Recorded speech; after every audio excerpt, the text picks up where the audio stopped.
देखो आज की इस वीडियो में हम लोग इस डिराइवेशन को देखेंगे, that is magnetic field due to a long straight current carrying wire. ठीक है, तो एक्चुअली आइडिया ये है कि लेट्स से ये एक वायर है, ओके, ये एक सिंपल सी वायर है। तो इस वायर में कुछ करंट फ्लो हो रहा है, लेट्स से नहीं पता आई करंट बोल दिया, ओके। तो करंट कुछ फ्लो हो रहा है, तो हमें बोला कि इस वायर से थोड़ी सी डिस्टेंस दूरी पे हमें क्या मिलेंगे, मैग्नेटिक फील्ड मिलेंगे। कितने डिस्टेंस दूरी पे नहीं पता, ए डिस्टेंस कह दिया, ए डिस्टेंस दूरी पे यहाँ पे मैग्नेटिक फील्ड मिलेंगे। कितना मिलेंगे उसका वैल्यू हमें फाइंड आउट करने दिया। ठीक है, तो बेसिकली आइडिया क्या था, जो बायो-सेवर्ट ने कहा था, बायो-सेवर्ट ने क्या कहा था कि लेट्स से एक वायर है, इस तरह से वायर पे कुछ करंट फ्लो हो रहा है। तो बायो-सेवर्ट ने कहा कि यहाँ पे एक डीएल एलिमेंट लो और इस डीएल की वजह से यहाँ पे जो मैग्नेटिक फील्ड मिलेंगे वो मिलेंगे स्मॉल मैग्नेटिक फील्ड डीबी। और डीबी कितना होंगे, यहाँ से यहाँ तक की डिस्टेंस आर है, तो डीबी का वैल्यू है दैट इज μ0/4π और यहाँ पे लिखेंगे I dl sine theta divided by r square, ऐसा लिख सकते हो। ठीक है, और यहाँ पे μ0/4π को आप k भी लिख सकते हो। ठीक है, तो बेसिकली k dl और यहाँ पे sine theta divided by r square, ऐसा भी आप लिख सकते हो। तो k मतलब क्या है, μ0/4π और k का एक फिक्स वैल्यू है that is 10 to the power, तो k का वैल्यू कितना है 10 टू द पावर -7। ठीक है, ये एक फिक्स वैल्यू है k यानी μ0/4π की fix value that is 10 to the power -7। तो बायो-सेवर्ट ने क्या कहा, एक्चुअली ओर्स्टेड ने कहा था कि जब भी करंट फ्लो होंगे वायर के थ्रू, तब अराउंड द वायर हमें क्या मिलेंगे, मैग्नेटिक फील्ड मिलेंगे। तो यहाँ पे मैग्नेटिक फील्ड मिला, कितना मिला, निकलने के लिए एक फॉर्मूला चाहिए, वही फॉर्मूला दिया था बायो-सेवर्ट ने 1820 में। ठीक है, तो यहाँ पे जो ये बायो-सेवर्ट ने फॉर्मूला दिया, उसके लिए बायो-सेवर्ट ने कंडीशन लगाया, क्या बोला कि पूरा का पूरा वायर की वजह से यहाँ पे जो मैग्नेटिक फील्ड मिलेंगे वो एक साथ नहीं निकल सकता। तो बायो-सेवर्ट ने बोला कि छोटा सा एलिमेंटल लेंथ ले लो, एक यहाँ पे डीएल छोटा सा एलिमेंटल लेंथ लो। सो इस डीएल की वजह से यहाँ पे कितना मैग्नेटिक फील्ड मिलेंगे, that is given by this formula. ठीक है, तो बायो-सेवर्ट लॉ को अप्लाई करने के लिए हमें क्या करना होगा, छोटा सा एक डीएल स्मॉल लेंथ लेना होगा। ठीक है, तो यहाँ पे हम लोग क्या करेंगे, बायो-सेवर्ट लॉ को अप्लाई करके इस वायर की वजह से यहाँ पे मैग्नेटिक फील्ड फाइंड आउट करेंगे। तो यहाँ पे बेसिकली बायो-सेवर्ट लॉ को अप्लाई करेंगे, यानी आप कह सकते हो ये क्या हुआ, एक बायो-सेवर्ट लॉ की एप्लीकेशन है। ठीक है, तो एक्चुअली क्या है एप्लीकेशन, बायो-सेवर्ट लॉ की 3 एप्लीकेशन है। ठीक है, तो एक है लॉन्ग वायर की वजह से, एक है लॉन्ग वायर की वजह से, फिर लॉन्ग वायर लिख देते हैं। तो इसका मतलब एक वायर है, यहाँ पे मैग्नेटिक फील्ड चाहिए, है ना, वायर पे कुछ करंट फ्लो होना होगा तभी मैग्नेटिक फील्ड मिलेंगे। तो यहाँ पे कितना होंगे, मैग्नेटिक फील्ड निकलना है। फिर एक है सर्कुलर रिंग की वजह से, एक सर्कुलर रिंग है, इसकी सेंटर पे कितना होंगे मैग्नेटिक फील्ड, बी का वैल्यू वो चाहिए, है ना।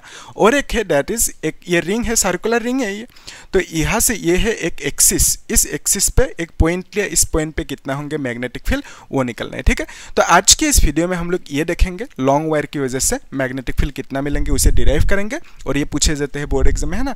तो हम लोग देखेंगे इसे अच्छे से डिटेल्स में। फिर हम लोग नेक्स्ट क्लास में इसी के ऊपर बेस्ड बोर्ड एग्जाम की जो PYQ है, प्रीवियस ईयर क्वेश्चंस, वो सब सॉल्व करेंगे। फिर JEE की PYQ, नीट की PYQ सॉल्व करेंगे।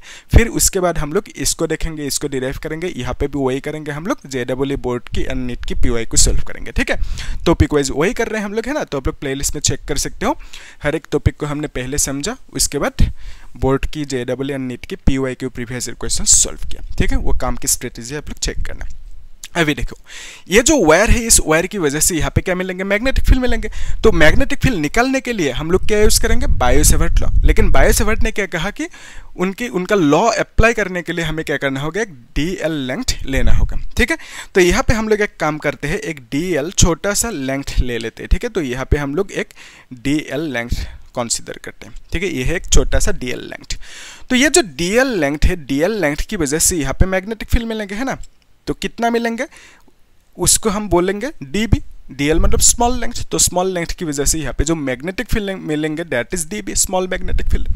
कितना होंगे उसको निकलने के लिए जो फॉर्मूला है दैट इज μ0/4π, जिसको हमने k कह दिया, और यहाँ पे लिख सकते हैं I dl sine theta divided by r square लिख सकते हैं, यानी इस डिस्टेंस को r कह दो।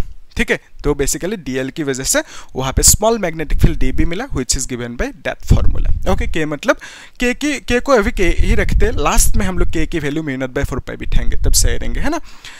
तो अभी देखो यहाँ पे ये जो एंगल है, इस एंगल को, और यहाँ पे ये जो थीटा है, this theta is nothing but this angle. ठीक है, और यहाँ पे ये होंगे थीटा, यहाँ तक सही है। ओके, तो बेसिकली ये जो dB है, dB की जगह पे आप लिख सकते हो कि dB is the small magnetic field. Okay, small magnetic field.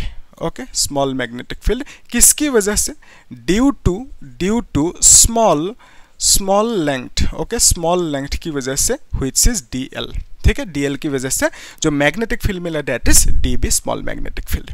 तो DB का फॉर्मूला हमें क्या मिला, DB का फॉर्मूला मिला KIDL sin theta divided bye R square मिला, यह तक सही है। ओके अभी देखो DB मतलब एक छोटा सा मैग्नेटिक फील्ड DL की वजह से, है ना, लेकिन इस तरह से DL बहुत सारा मिलेंगे हमें, यहाँ पे मिलेंगे, यहाँ पे DL, यहाँ पे DL, बहुत सारा DL मिलेंगे इस वायर पे। तो हर एक DL के लिए यहाँ पे हमें क्या मिलेंगे, जितना भी यहाँ पे DL होंगे उतना यहाँ पे DB मिलेंगे, है ना। तो एक DB का वैल्यू इतना सा मिला, तो टोटल DB निकलने के लिए हम लोग क्या करेंगे, इंटीग्रेशन करेंगे उस DB को, ठीक है। तो यहाँ पे लेट्स से आप ऐसे समझो, यहाँ पे लेट्स से और एक DL है और एक DL, और यहाँ पे टोटल इन टोटल 10 DL है ना। तो अगर 10 DL होते तो उस केस में आप क्या करते, यहाँ पे 10 DB मिलता आपको, तो उस केस में टोटल मैग्नेटिक फील्ड कितना होता है, 10 इंटू DB लिखते, या तो 10 जो DB मिला उन सबको ऐड कर दो, साम कर दो, तो टोटल मैग्नेटिक फील्ड मिल जाते हैं। लेकिन यहाँ पे हमें नहीं पता कितना DL होंगे, तो ऑब्वियसली कितना DB होंगे वो भी नहीं पता। तो हम लोग क्या करेंगे, एक DB को इंटीग्रेट करेंगे। इंटीग्रेशन के काम क्या है, सबको ऐड करना। तो यहाँ पे एक DB को इंटीग्रेट करेंगे, है ना, यानी इस DB को इंटीग्रेट करेंगे, करने के बाद हमें क्या मिलेंगे, टोटल मैग्नेटिक फील्ड मिलेंगे, ठीक है, इजी।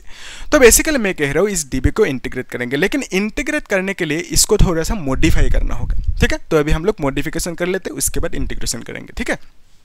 तो मॉडिफिकेशन सिंपल है। मॉडिफिकेशन मतलब क्या है कि ये जो DL है ना, DL की जगह पे क्या लिखोगे, साइन थीटा की जगह पे क्या लिखोगे, R की जगह पे क्या लिखोगे।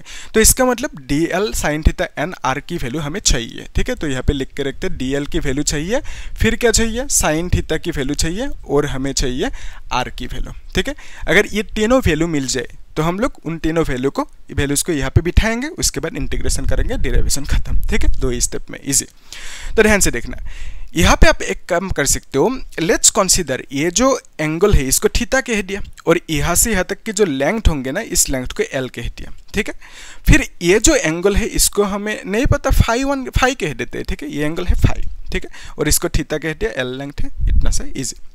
तो अभी देखो ये जो ट्राइंगल है ना, ये जो ट्राइंगल है यहाँ पे कितना डिग्री है, ये तो 90 डिग्री है, ठीक है, ट्राइंगल है ये 90 डिग्री है।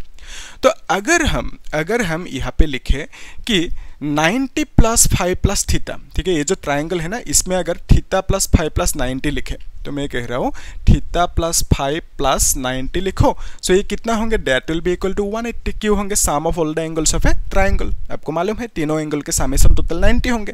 तो तीनों एंगल को फाई एंड थीटा एंड 90 को ऐड किया तो हमें 180 मिलेंगे। तो यहाँ पे आप लिख सकते हो ना कि theta plus phi is equal to 90 लिख सकते हो यहाँ से, है कि नहीं। तो ये 90 उधर गया तो हम लिख सकते हैं theta plus phi is equal to 90, सही है, ओके। तो या तो आप यहाँ से directly theta is equal to 90 minus 5 भी लिख सकते हो, है कि नहीं, 90 माइनस 5 भी लिख सकते हो, थीटा इज इक्वल टू, कोई दिक्कत नहीं। अभी देखो, तो sine theta can be written as, theta की जगह पे हम क्या लिख सकते हैं, थीटा की जगह पे 90 माइनस 5 लिख सकते हैं, 90 माइनस 5 लिख सकते हैं। तो बेसिकली यहाँ पे जितना थीटा है जो भी है उसको हम लोग सबको 5 पे कन्वर्ट कर रहे हैं, तब कैलकुलेशन जो इंटीग्रेशन है वो करने में आसानी होंगे, ठीक है।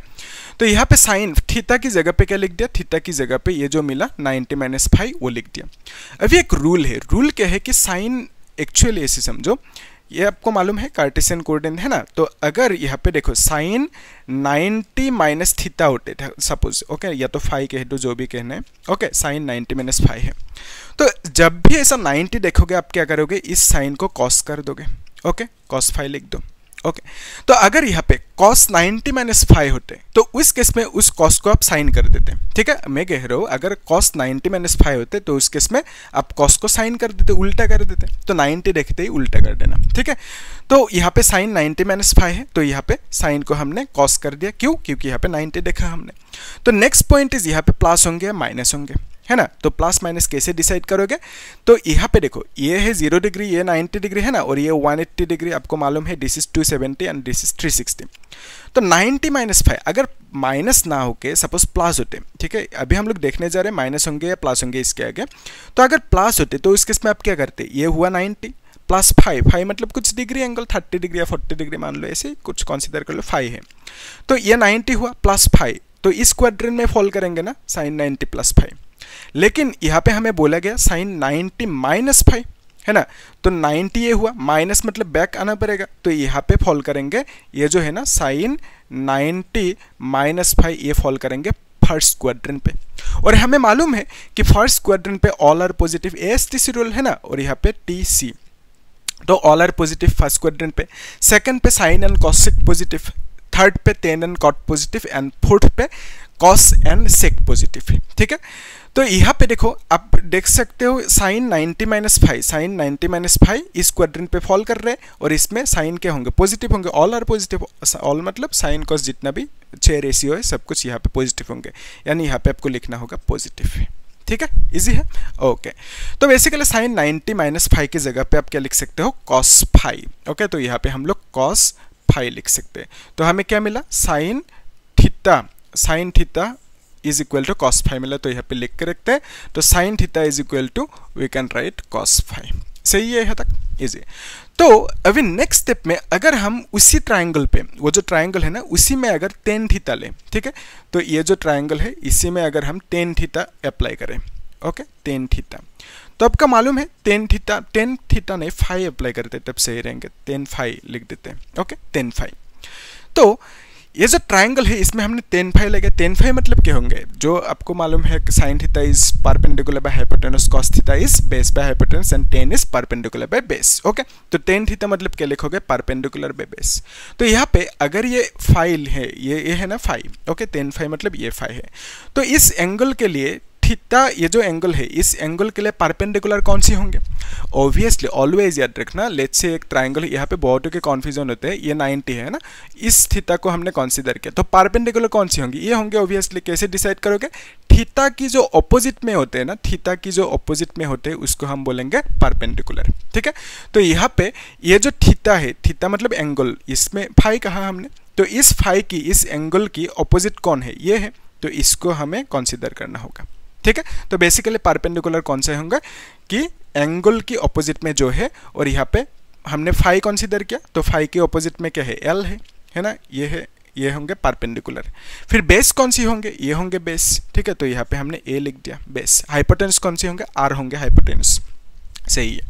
तो यहाँ से आप लिख सकते हो कि L is equal to, A को इधर लेके आओ, तो बेसिकली A 10 5 ऐसा आप लिख सकते हो। तो L की वैल्यू A को इससे लेके, तो basically L is equal to A 10 5 मिला।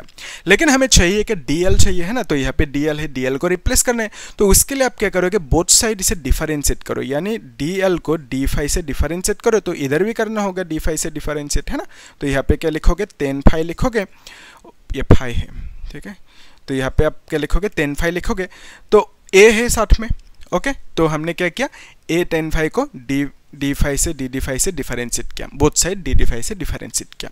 तो रूल के हिसाब से ये जो A है ना, A कांस्टेंट है, ये बाहर आ जाएंगे, तो आप लिख सकते हो DD5 और यहाँ पे 10 5 लिख सकते हो, ठीक है। तो अभी 10 की डिफरेंशिएशन क्या है, दैट इज सेक स्क्वायर 5 होंगे, ओके। 10 की डिफरेंशिएशन है सेक स्क्वायर 5, और यहाँ पे DL डिवाइडेड बाई D5 लिखोगे, है ना।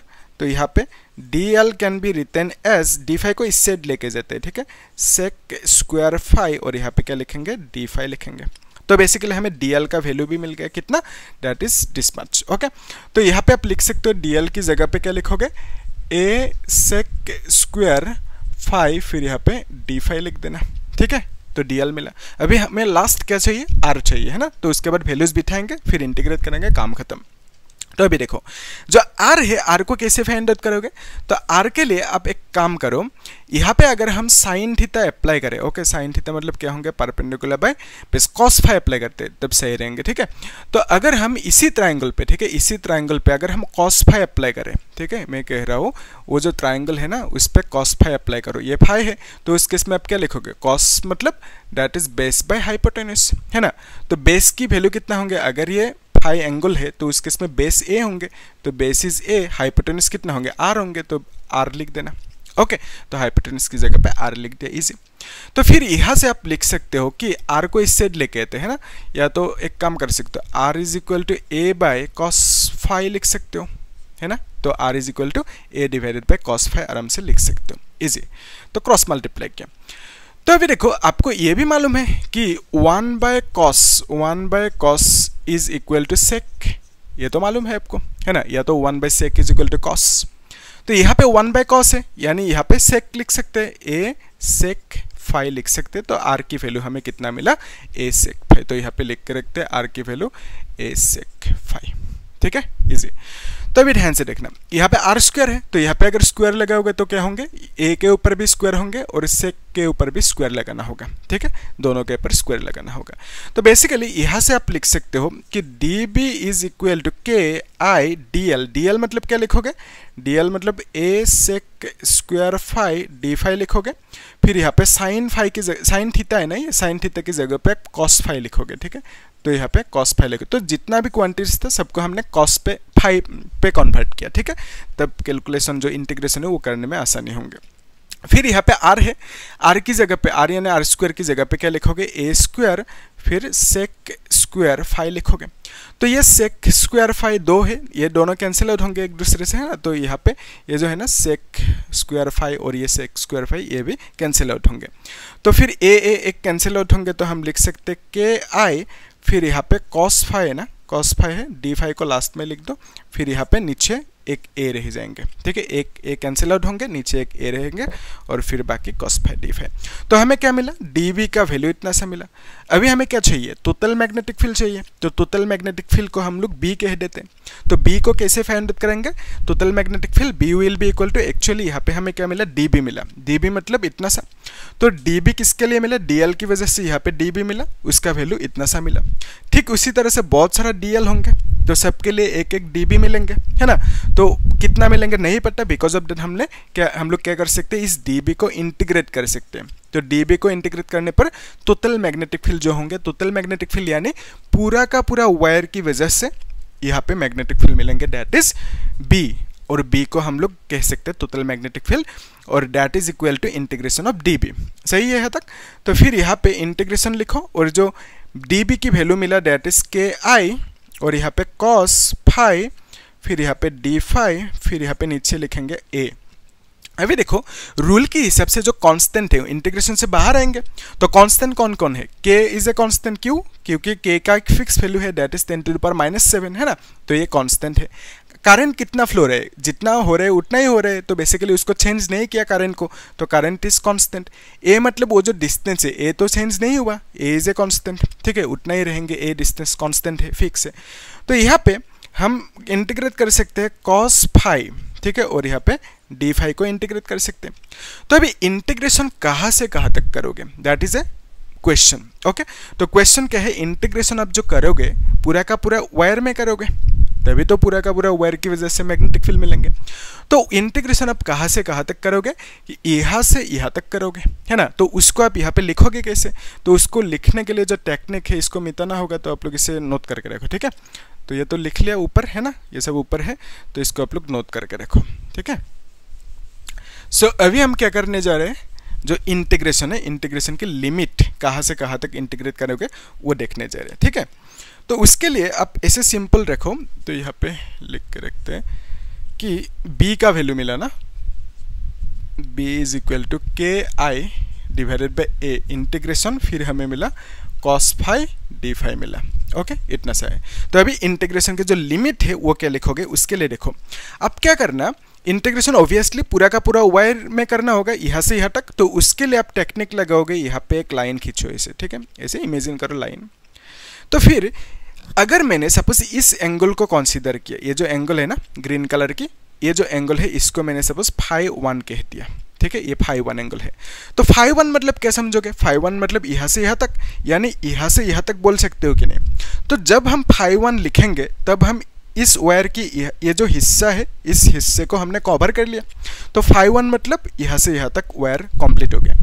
तो फिर सिमिलरली अगर हम यहाँ पे एक एंगल कंसीडर करें which is let's say φ2, okay, ये हमने φ2 कंसीडर किया।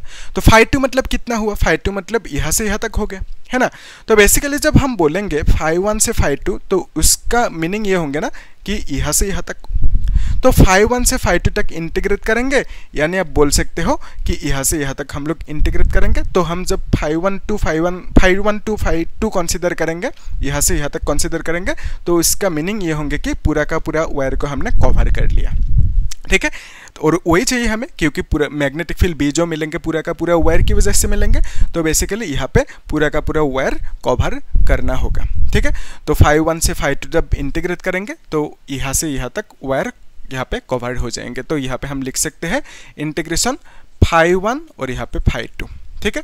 तो लेकिन यहाँ पे अगर phi 1 phi 2 डायरेक्टली लिखोगे तो ये थोड़ा सा दिक्कतें होंगे, गलत होंगे। क्यों होंगे उसके लिए देखो, ऑलवेज हम लोग क्या कंसीडर करते हैं कि अगर इस तरह से कार्टेशियन कोऑर्डिनेट है, ठीक है, तो अगर हम ऊपर की तरफ ऐसे मूव करेंगे, एंगल यहाँ से ऐसे मूव किया ना, तो ऊपर की तरफ मूव करने से हम इसको प्लस में लिखेंगे। नीचे की तरफ जब आएंगे, यहाँ से नीचे की तरफ है, तो नीचे की तरफ आने से हम लोग इसको माइनस में कंसीडर करेंगे और इसको प्लस में करेंगे कंसीडर, ठीक है।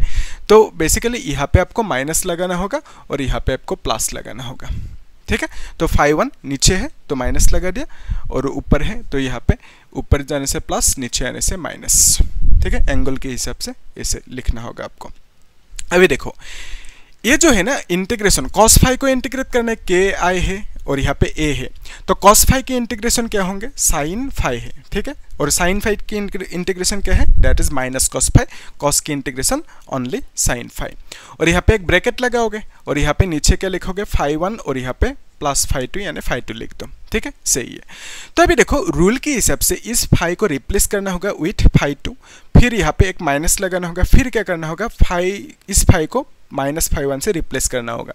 तो ऐसे आप लिख सकते हो a, और यहाँ पे आप लिख सकते हो साइन phi की जगह पे एक बार phi 2 लिखो, एक माइनस देना, ठीक है। और यहाँ पे साइन लिखना, इस बार phi की जगह पे माइनस phi 1 लिखना, ऐसा, ठीक है, ये रूल है। तो फिर जो रूल है दैट इज के आई ए है, यहाँ पे साइन phi 2 है एंड माइनस, ये जो माइनस है ना ये बाहर आ जाएंगे, ठीक है। बाहर आने से आप लिख सकते हो माइनस साइन phi 1, ऐसा आप लिख सकते हो, ठीक है। वही है ना जो कॉन्सेप्ट है, साइन माइनस थीटा है सपोज, तो उस केस में आप लिख सकते हो माइनस साइन थीटा, ठीक है। तो माइनस साइन के आगे आ जाएंगे, और यहाँ पे एक ऑलरेडी माइनस है तो इसको लिख दे।